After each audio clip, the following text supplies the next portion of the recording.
Wheel of Time community, and welcome to the Wheel of Time pod through. I'm Teresa. And I'm Tim. And together, we're going to walk through Robert Jordan's Wheel of Time book series. How you doing, Tim? I'm doing good. It's been a weird week. We moved around stuff at work. It was kind of crazy, but I got my whiskey, and I am ready to do a podcast. All right. It was so hot this week. Yeah, it was. Oh my gosh. It was terrible. We got in the triple digits. Yay. We did. Yeah. Anyway, before we get started, we just want to remind you that this is a reread. We assume that you've read the entire series, so there will be spoilers. You have been warned. All right, Tim, what are we going to be doing in today's episode? Today we'll be discussing chapters 38 and 39 of The Great Hunt, where we head back to the White Tower to see what the girls have been up to. Chapter 38 is called Practice, and the icon is the Flame of Tar Valon. Here's a quick summary to act as a reminder for those of you who are not reading along with us. Nynaeve, Min, and Egwene are all in Eggy's room hanging out during one of their rare free days. Nynaeve is upset and pacing the small room. Eggs is practicing making colored balls with the power, even though she's not supposed to. She finds the power irresistible, and it scares her how addictive channeling is, but not enough to make her cautious. Min starts gossiping about how good-looking Galad is and how all the women are interested in him. Eggs finally admits that she, too, is interested, and Min warns her about Galad being good to a dangerous degree. The door bangs open, and Elaine comes in, announcing that King Galdrian is dead, and that means a war of succession. They briefly talk about political strife, and Elaine mentions that she saw Logain crying. Eggs thinks about Rand and how she hasn't dreamed about him in months, as if he had disappeared. Elaine notices that Nynaeve hasn't looked up from her pacing and asks what's wrong.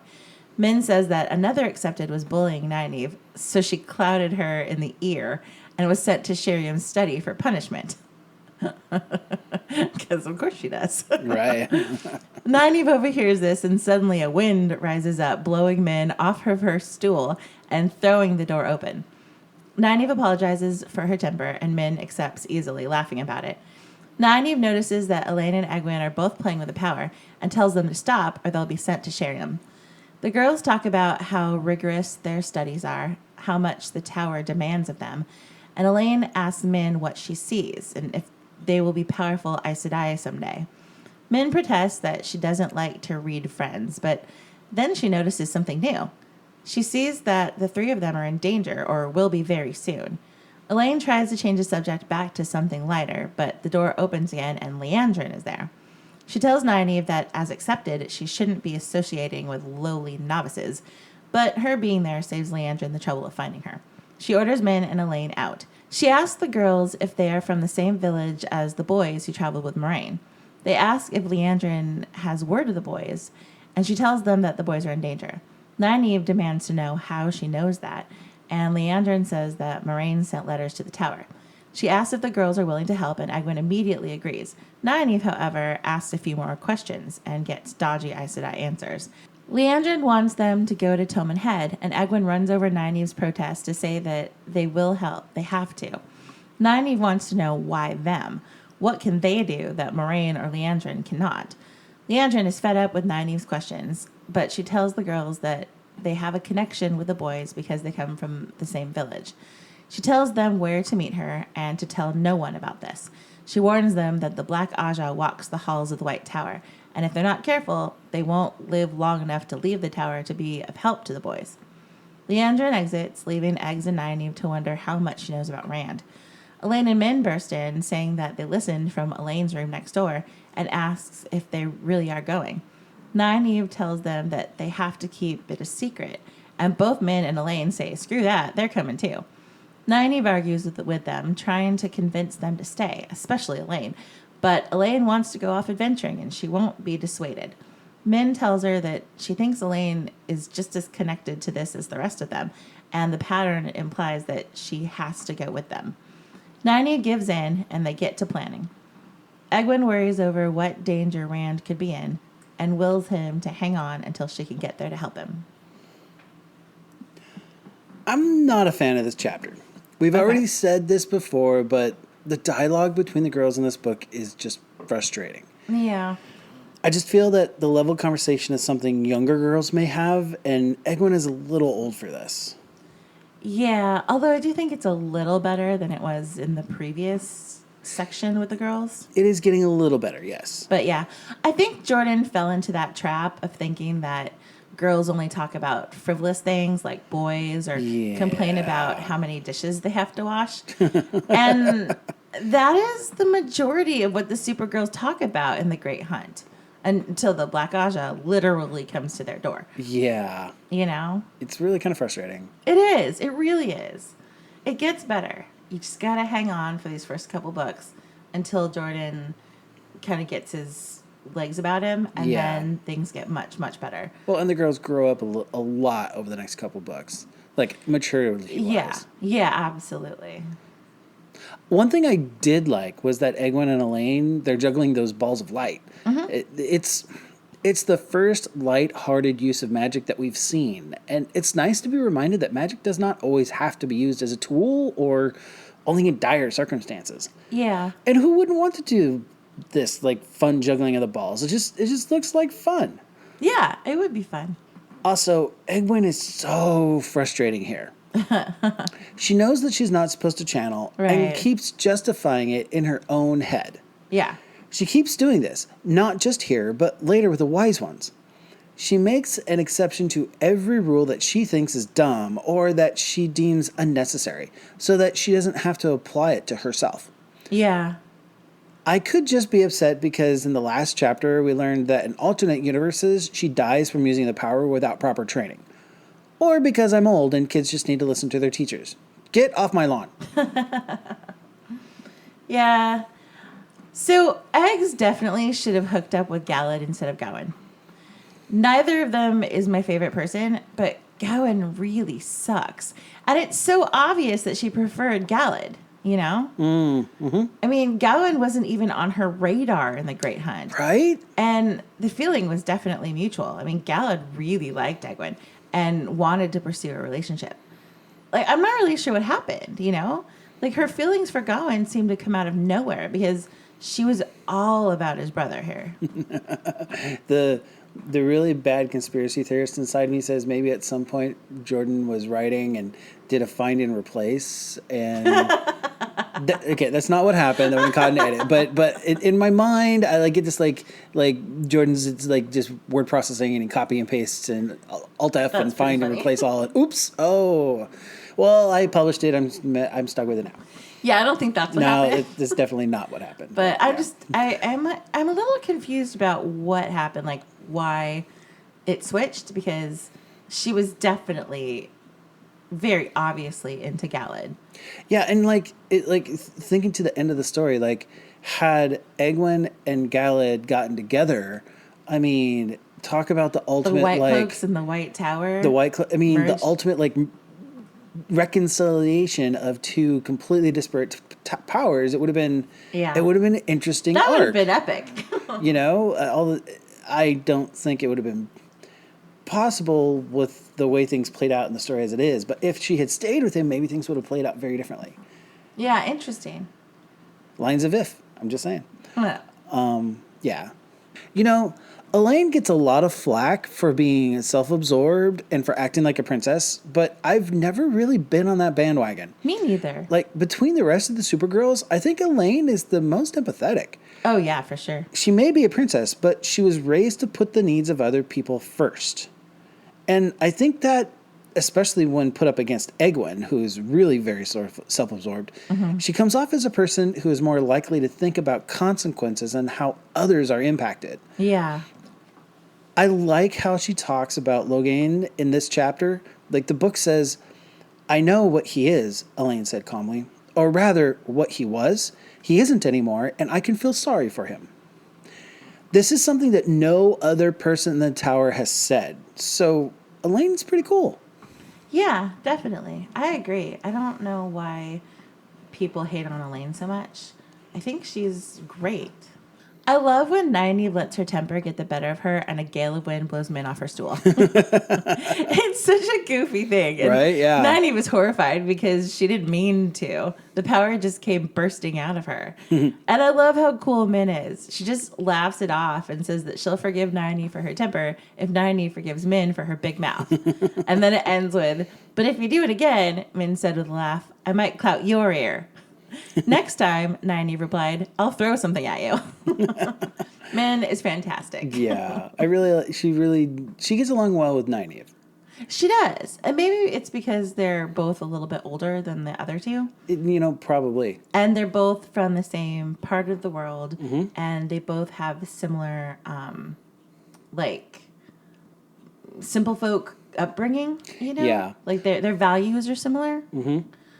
Well, and I think Nynaeve also is used to being in a place where she's a woman that people don't listen to or listen to begrudgingly. I think Min can kind of relate to that as a person who can see the future, but people don't necessarily want to listen to her, or she doesn't necessarily want to share it. Like I think there's a commonality there too, where they understand what it means to be different. Yeah, maybe. So we hear some more about how addictive the power is and how frightening it is at first. We've already seen this from Rand's perspective, of course, but it's important to see that the girls are going through it too. Like it's not just the corrupted power that the men use that's the problem. Even the women struggle the same way. Yeah. Yeah, and you're right. It's really good to see that. Yeah, like it's important that there's not like a distinction between the two, that it's not just because the male half is tainted. It's just, this is a characteristic of using the power, no matter what power you're using. You're always going to want more. Yeah. Yeah. Things are so different when you read further into the series.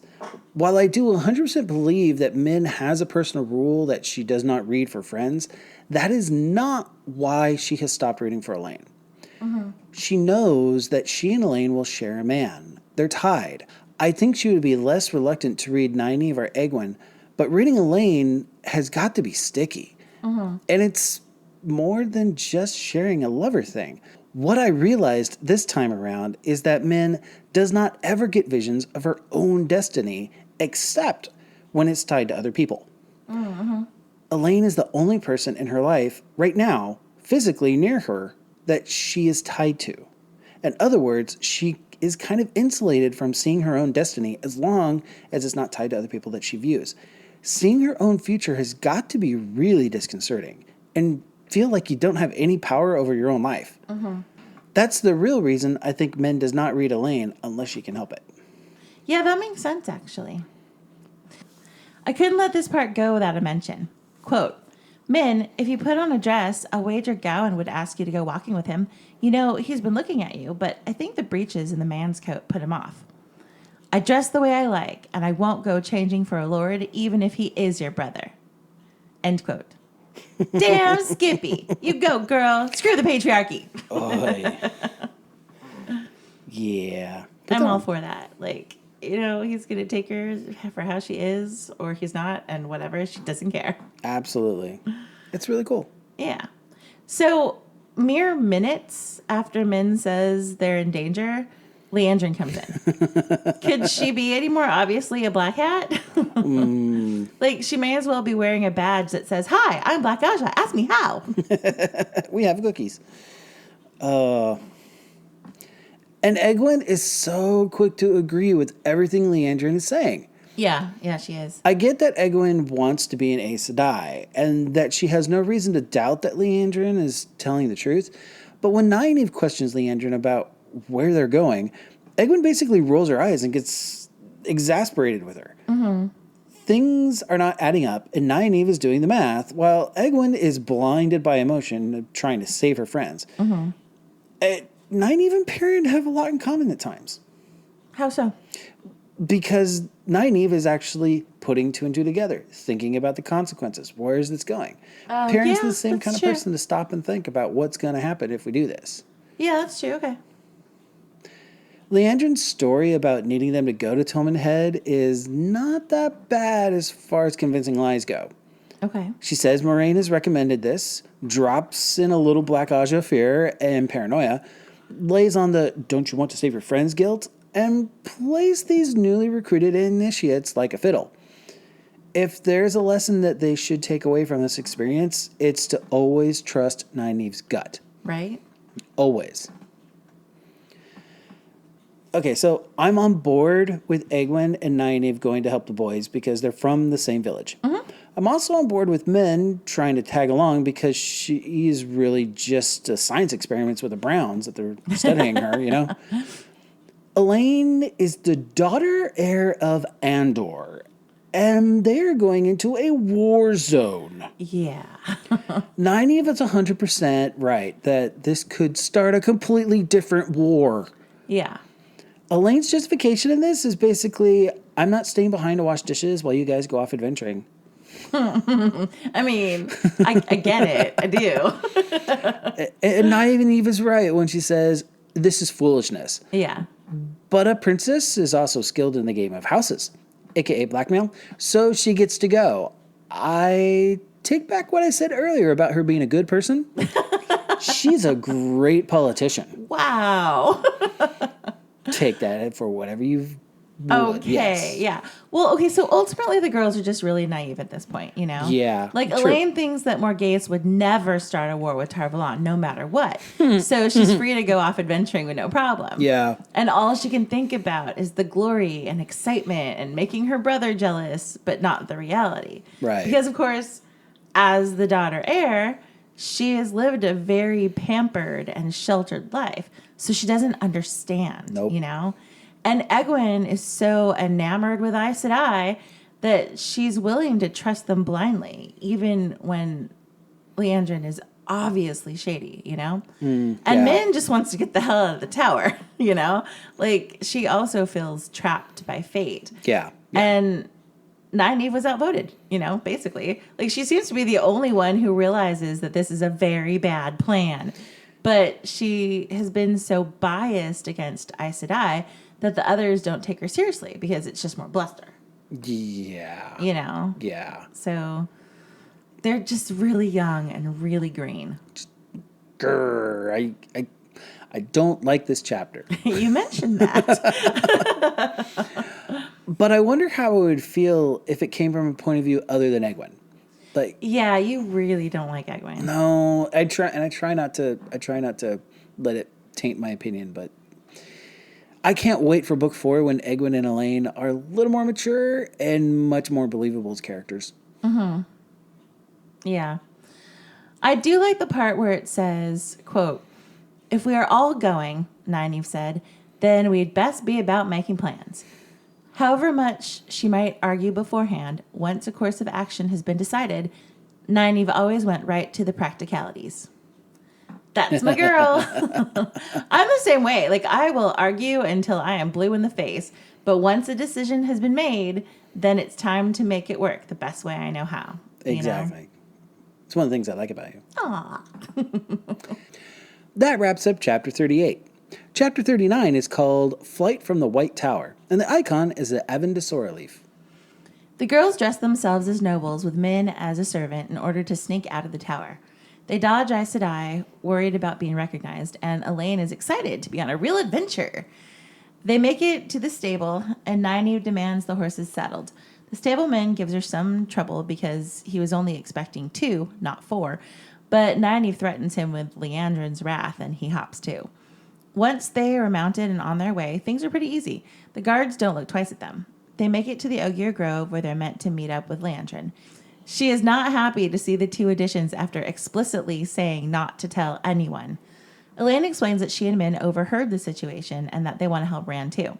Leandrin tells them that she had made arrangements for Min and Elaine to be taken care of, but 4 can make the journey as well as 2. Leandrin leads them through the grove to a waygate. The girls are hesitant to enter the ways, but Leandrin spurs them on, insinuating that the Black Aja will capture and kill them if they stay. Egwene charges through the opening, forgetting the weird time thing that happens when you go through a waygate, and almost pitches herself and Bella head over heels into the darkness.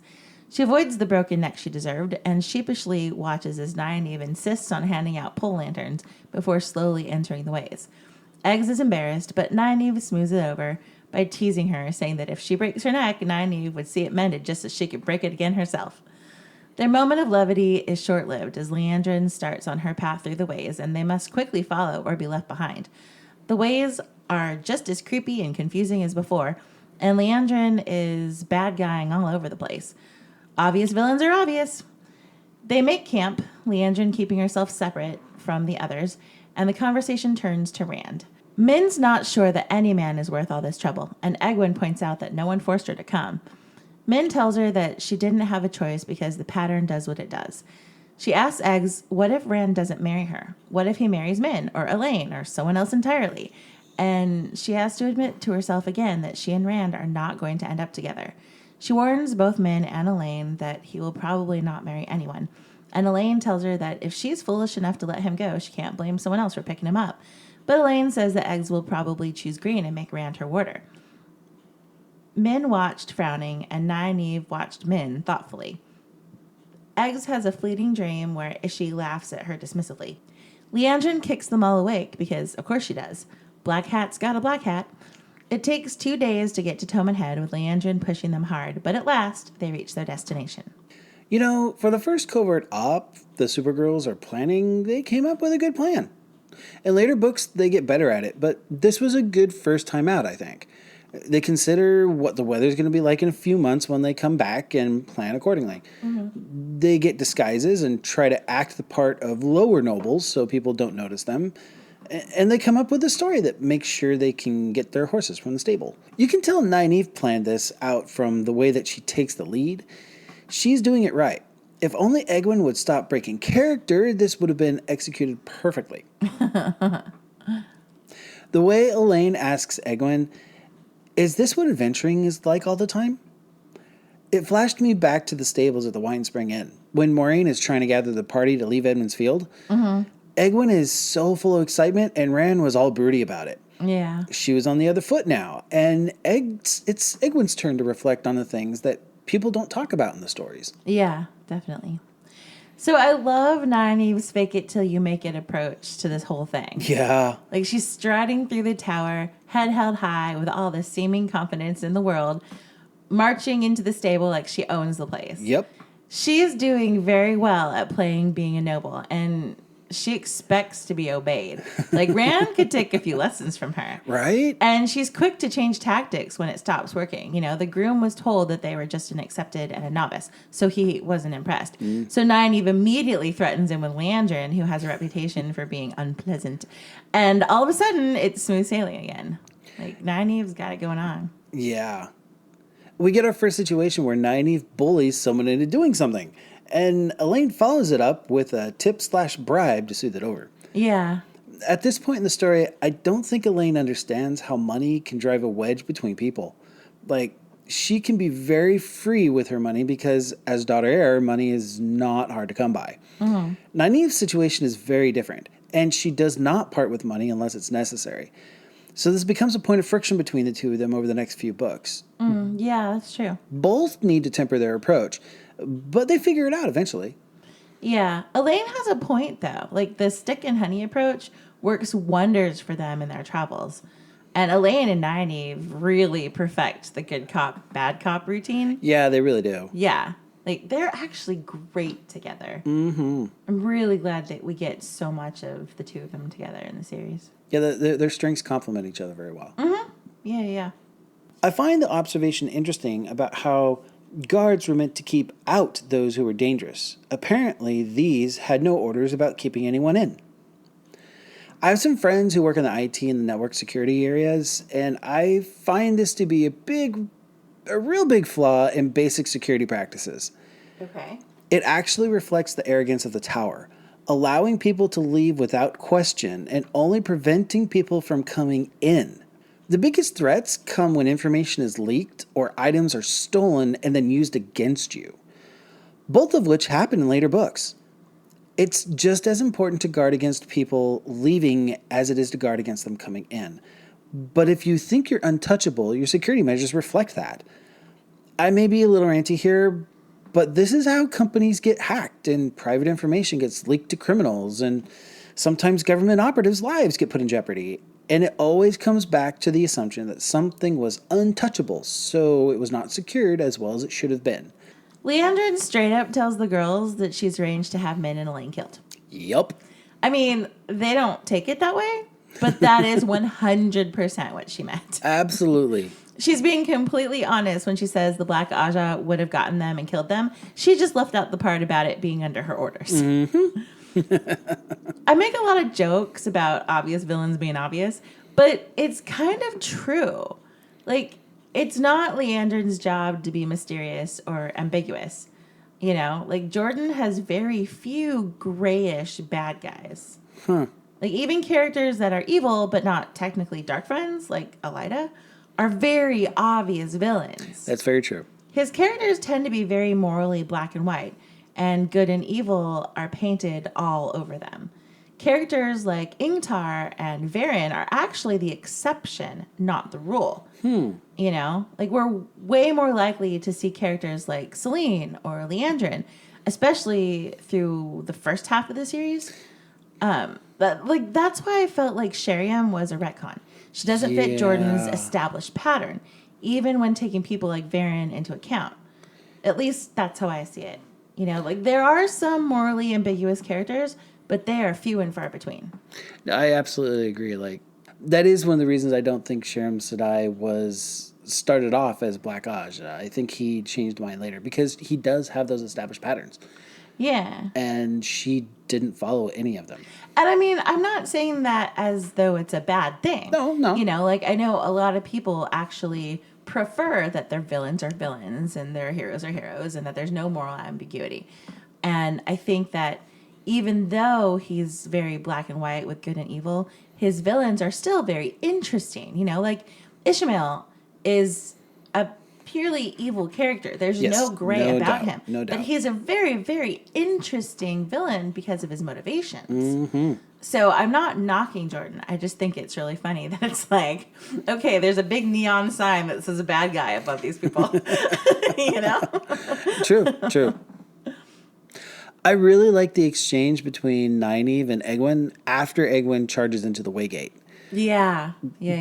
Their relationship is changing. Instead of threatening to box her ears or the standard admonishment that she would have given to Egwene in the past, we get a comment about how the important thing is that Egwene knows she deserved the worse than she got, so she won't do it again. Nynaeve is pulling back from her place of authority and making it a joke about what the wisdom would say. Without realizing it, she's already started to talk about it as if she were no longer the wisdom, and Egwene no longer the apprentice. And that's something that she's definitely dealing with throughout this whole book, is making that transition out of the wisdom role. Yeah. So when you read this for the first time, were you afraid Machin Shen was going to find them in the ways? I know that I was. I thought the Black Wind was the danger that Min had saw in her viewing. Totally. Yeah. I know Leandrin says that she'll take care of it, but we already saw Varen confounded by the strange ways Machin Shin is acting. So Aes Sedai don't know everything. Yeah. I totally expected the ways to put up more of a fight, but they were actually pretty uneventful.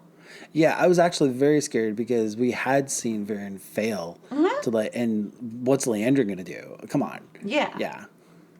Like, I remember back to the Eye of the World when Moiraine talks about how using the power in the ways is risky because the taint will corrupt it. Yeah. But Egwene's description here does such a good job of explaining why.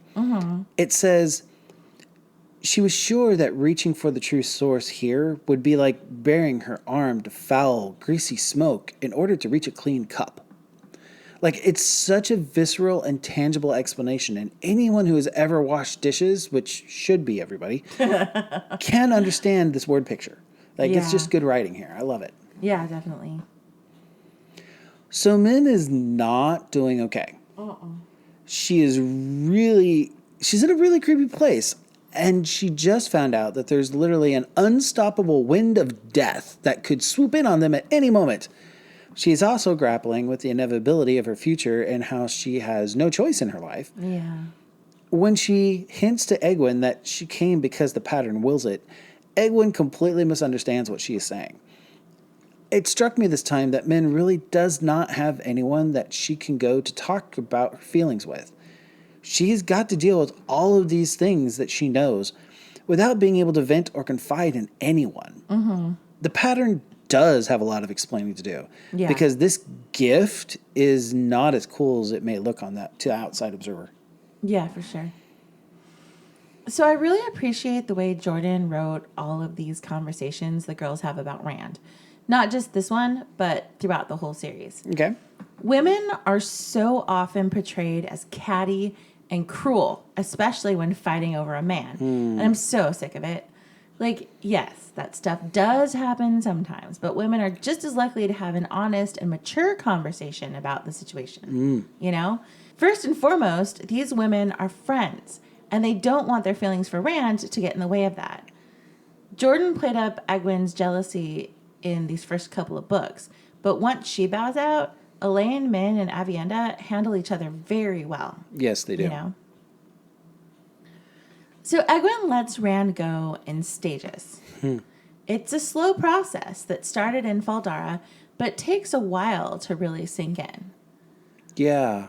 Yeah, and I think the same goes for Rand, because his priority is still to try to protect Egwene. True.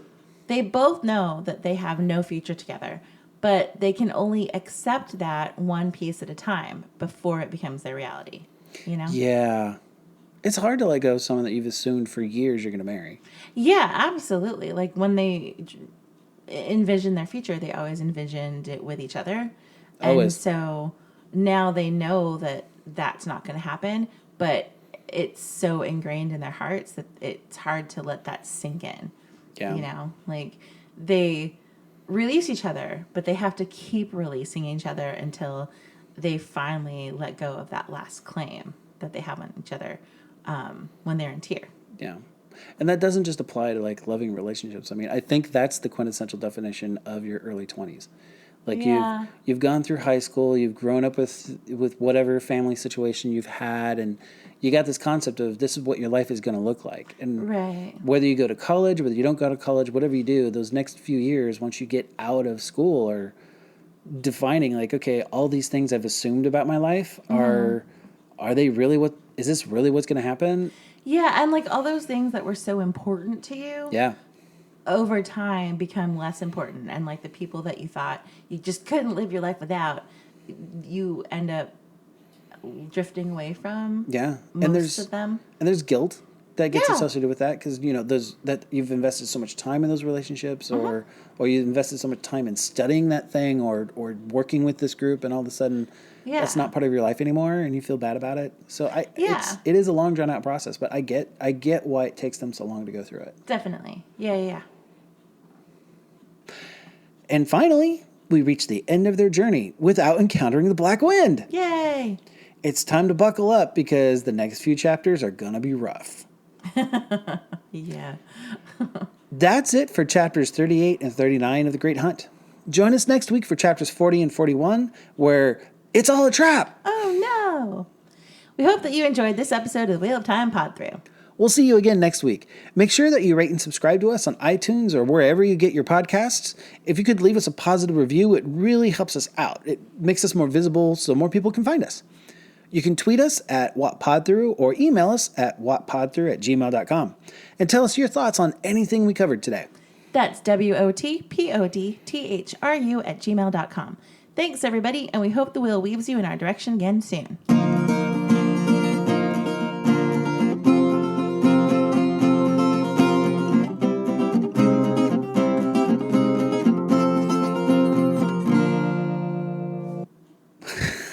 Sorry. What happened? I say this every week. Every week I say the same damn thing. I can do this. I can do this. I don't think it's 100% accurate that you say it the same way every week. That's the problem, ain't it? Just putting that out there. I love you. Love you too.